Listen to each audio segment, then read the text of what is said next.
TVC News, Arab Fest returns to campus. How this event is helping shed light on the Arabic community in our area. Plus, one UT student has a historic connection to the university. How her grandfather helped pave the way for future Tennessee football teams. And Jimmy Cheek gives his last Cheek Speak as Chancellor, what he had to say about his departure from the position. All that and more coming up. Welcome to another episode of TVC News. I'm Beverly Banks. And I'm Ashley Sharp. This weekend, students and community members delve deep into Middle Eastern culture on campus. That's right, TVC reporter Kylie Polson is in the studio and tells us that the Arab Fest helped enlighten festival goers on the Arab culture. The Department of Religious Studies held an annual event this past week spotlighting a group on campus that may otherwise be overlooked. Music, clothing, dancing, and hookah were all on Pedestrian Walkway this past week for the annual Arab Festival. Students had the opportunity to walk around to vendors and try different ethnic foods, learn festive Arabic dancing, or buy beautiful clothing. The Arab American Club of Knoxville wanted to present the Arab Fest to the community to show the importance and beauty of their heritage and culture. This was the third annual Arab Fest at the University of Tennessee, and 10% of the proceeds of all sales went to Iraqi and Egyptian families. For Lana Shatara, a board member of the Arab American Club of Knoxville, the Arab Festival is important and is more than just another event. Getting to know us on a more of a personal level, getting to know what the food tastes like, what the music sounds like, getting to speak with different people, know more about culture, and just have fun. People also had the chance to learn their own name in Arabic and write different Arabic words on the sidewalk, a pedestrian walkway, to showcase even more of the culture to students walking by. The event sought to raise awareness for the Arab community on campus and provide a positive look into a culture that can oftentimes be misunderstood. For TVC News, this is Kylie Polson reporting. Event goers told me that this event is a great way to give students an inside peek into a culture that they may not get to experience very often. Back to you guys at the desk. Thanks, Kylie. To help spread awareness for Islamic hate crimes on campus, the Tyson House held an open forum to let students discuss their fears and share how the campus can improve.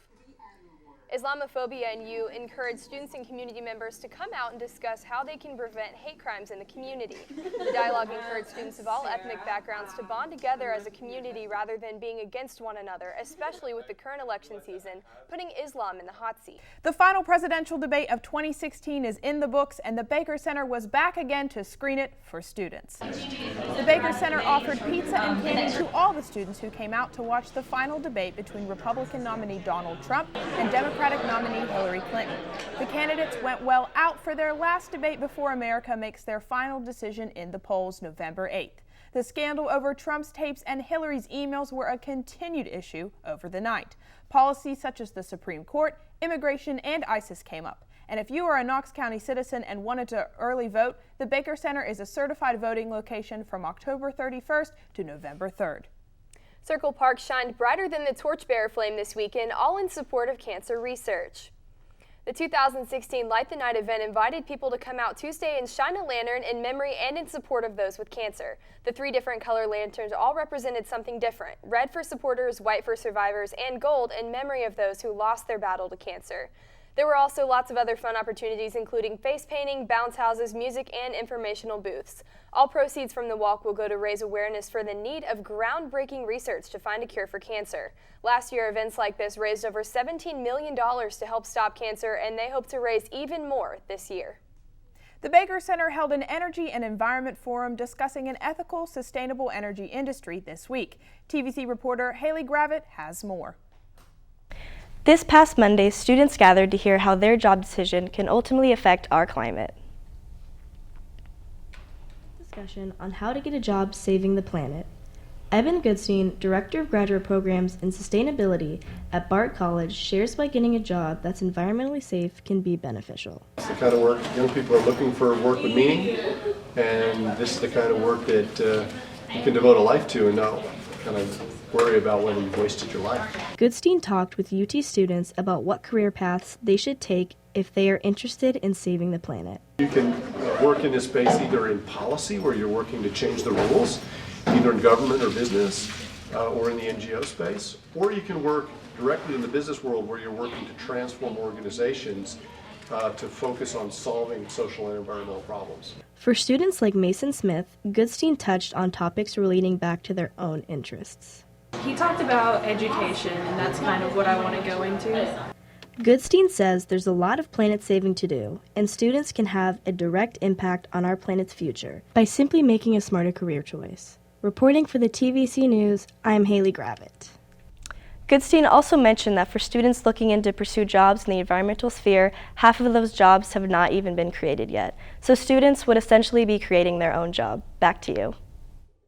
Thanks, Haley. Coming up after the break, fall is here to stay. TVC's Ansley Daniel is in the studio with what you can expect weather-wise ahead of the Halloween holiday. Plus, the Vols are coming off their season bye week. TVC Sports Director Elena Emery is outside of Neyland Stadium with a report on how the Vols season has gone so far. You're watching TVC News. Stay with us. The UT Student Health Center offers a variety of services for students, faculty, and staff of the university. Our full-service pharmacy is staffed with licensed pharmacists who are dedicated to the health and well-being of the UT community. Located on campus across from The Rock, the UT Student Health Center Pharmacy provides the same services offered at large retail chains at your convenience. We accept most insurance plans, so you'll be able to purchase the medication you need for an affordable price. At the University of Tennessee, your health is essential. So come by our pharmacy and remember, a healthy Vol is a happy Vol. Welcome back to TVC News. Well, we are finally seeing consecutive fall-like weather this week. Something we usually don't see with East Tennessee weather. TVC's Ansley Daniels in the studio with your weather report. Ansley, can we expect these fall-like temperatures to stick around?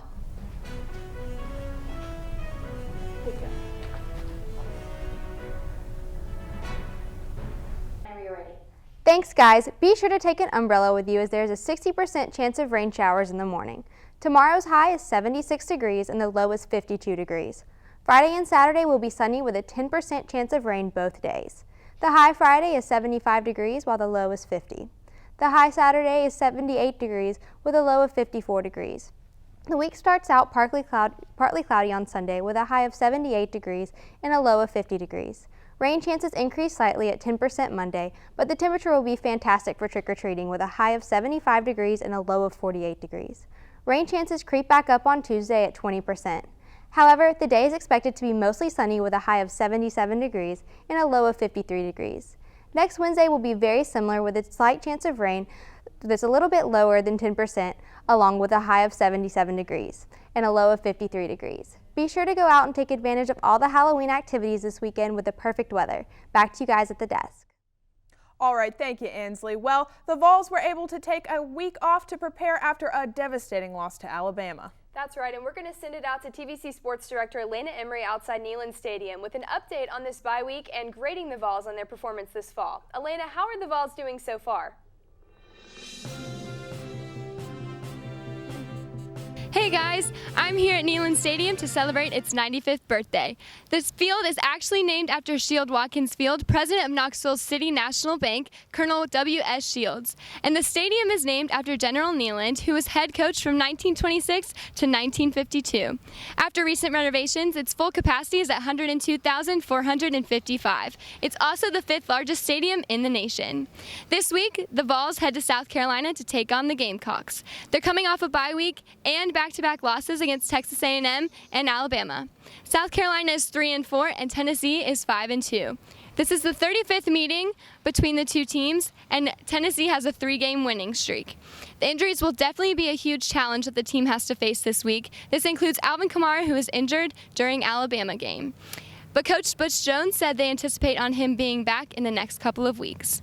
Let's see what quarterback Josh Dobbs has to say about being the only captain left uninjured. It's already weird at practice, just being the only one at the front of the stretch line. So, but it comes with the game, and a testament to those guys are they've still been captains even with the injuries that they have been dealt. They're constantly around their teammates, getting with the younger guys, watching film to make sure that there's no drop off between them and the next man up. So, it's a great testament to them, and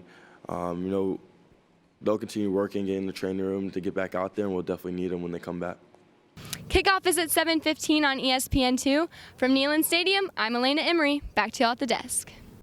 Thanks, Elena. In other sports news, being a UT legacy on Rocky Top is definitely something to be proud of. But for one student, she doesn't just come from any UT family. TVC reporter Savanna Maneri goes in depth on how this student is forever connected to a UT football legend. Hank Lauricella, All-SEC, All-American, and runner-up for the Heisman. From 1949 through 1951, under the command of General Neyland, number 27 helped the Tennessee Volunteers win back-to-back national championships. He would say, I was just a little good at everything. I wasn't the best, I was just a little good at everything. But behind a football legend was a civil servant and a family man. Although Hank Lauricella has since passed away, his legacy lives on through his granddaughter, Lindsay. He was a great, great man. I miss him every day. I think about him every time I walk on this campus. I think about him every time I see his picture everywhere. Now that photo may look familiar to many Vol fans. That's because it is one of the most famous pictures representing UT football. Also posted in Lauricella Center, it's posted in the athletic complex where the football players go to practice. That picture is everywhere. And it's also one that helps make UT feel like home. Lindsay Lauricella grew up in Connecticut, but made the decision to become a UT volunteer to honor her grandfather's passing. The year that my grandpa passed away was the year I graduated from high school. So it's actually, it's a sad story, but it's the reason I'm here. She's not only a VFL, but keeping with tradition, she became a member of Vol Team, an organization that helps recruit football players. Basically, I'm their ambassador, their friend for the day. So I wanted to give back to the program that has given so much to my family. The Tennessee Vols boast a strong presence in the daily lives of UT fans. But for Lindsay, the Vols offer a reminder of someone she lost, loves, and honors every day. I just really love this school. I have found my home here. Reporting for UT Today, this has been Savanna Maneri.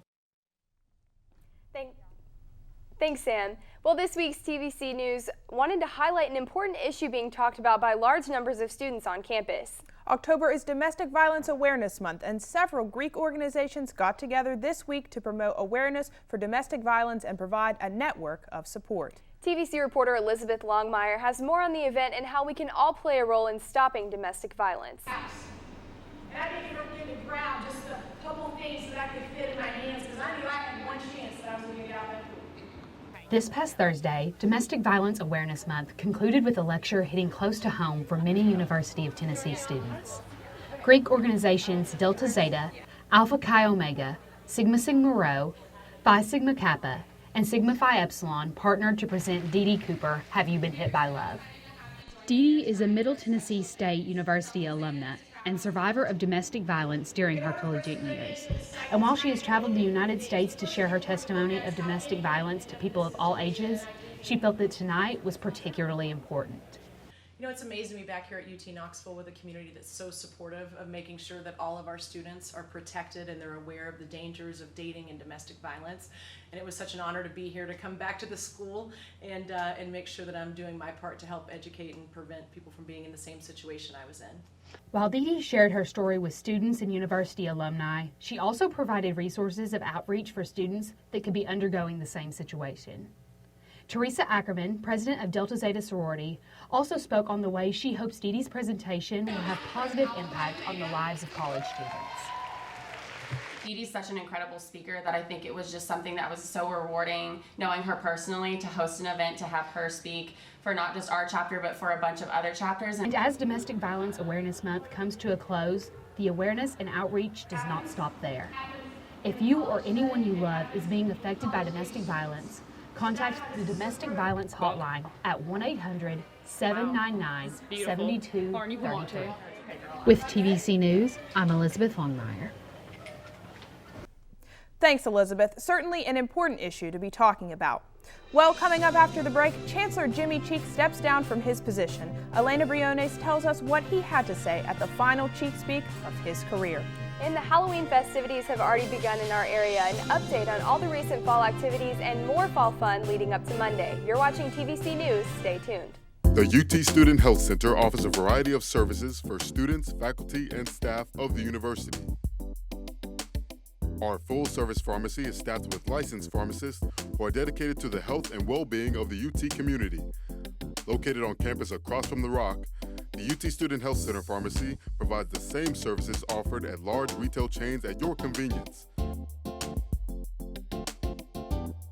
We accept most insurance plans, so you'll be able to purchase the medication you need for an affordable price. At the University of Tennessee, your health is essential. So come by our pharmacy and remember, a healthy vol is a happy vol. Welcome back. This Wednesday, Jimmy Cheek gave his last Cheek Speak before officially stepping down as the Chancellor at UTK. TVC reporter Elena Briones has more on his final message to UT students. University of Tennessee's Chancellor Jimmy Cheek spoke at his last Cheek Speak before stepping down to rejoin UT's faculty. This open forum allowed students to ask university administrators questions pertaining to campus issues. Sam England is a political science senior and a part of SGA's government affairs. He's attended several Cheek Speaks through the years. So I think a lot of things that have happened on campus during his tenure have sort of made some people dislike the Chancellor, but I think that people that focus on those things are really doing the Chancellor a disservice. So I think the office of the Chancellor gets the blame for everything that's bad, which isn't always the case, but also doesn't get the credit where it's due. So I think in events like this, let the students see that he's a person, and that he really does deserve quite a bit of credit. So. Director of Government Affairs, Jennings Hardy, discusses the importance of forums like this one. I think it's really important for students to be able to feel like our administrators are accessible and want to answer our questions. A lot of times miscommunication happens, and if students have the opportunity to speak directly with our administrators, they can get a very straightforward answer, a clear answer about what initiatives are happening, what efforts are being made to address the problem that person is concerned about. So I think it's a great opportunity to really understand campus. For TVC News, this is Elena Briones. Thank you, Elena. Cheek spoke on his gratefulness to the university, saying, quote, "I thank you for the support to serve this great university." The Pride Center has been vandalized for the second time this semester. Surveillance footage shows a white male wearing a dark t-shirt, khaki shorts, and a baseball cap ripping a Pride flag off of a fence and running away with it. Later that evening, a group of men were seen removing another larger flag off of the property and throwing it on the ground. This was all happening just over 1 month since the Pride Center was vandalized by having their flag ripped, as well as a note with hate speech. UTPD is investigating both situations and says if you have any information on the incident or on the person who did it, to contact them, 865-974-3114. Freedom of speech and bias protocol was the theme of this week's Diversity Dialogues Town Hall Series panel, the initiative to inform students on things happening in our community. The purpose was to educate attendees on their First Amendment rights and responsibilities. They also discussed how bias protocol could affect their rights to a freedom of speech. The panel consisted of various diverse backgrounds sharing issues on their freedom of speech in their fields. There was an open forum section where opinions and comments could be expressed by anonymous contributors. The next diversity panel will be held Tuesday, November 15th at 7 p.m. in the Friesen Black Cultural Center. I think it's really important that students get a broader view of what's happening. And so in classrooms you get a brief little snippets of here and there, but this series of different things on diversity, and particularly this one, I think very important for seeing this delicate balance the university has to go through. This past Sunday, UT Gardens hosted a fun Halloween-themed parade for dogs and their owners alike. This year's Halloween parade allowed pups from all over town to show off their Halloween costumes and their owners. Around 1,200 people came out to the event this year, as well as 167 dogs and even a pig. Awards were handed out based on the best costume, most creative, and even best pet owner look-alike costume. According to event organizers, some of the best costumes come in pairs. Oh, the creativity is just incredible. And that's what's fun. We've got Erin Donovan as our MC, and she introduces each contestant.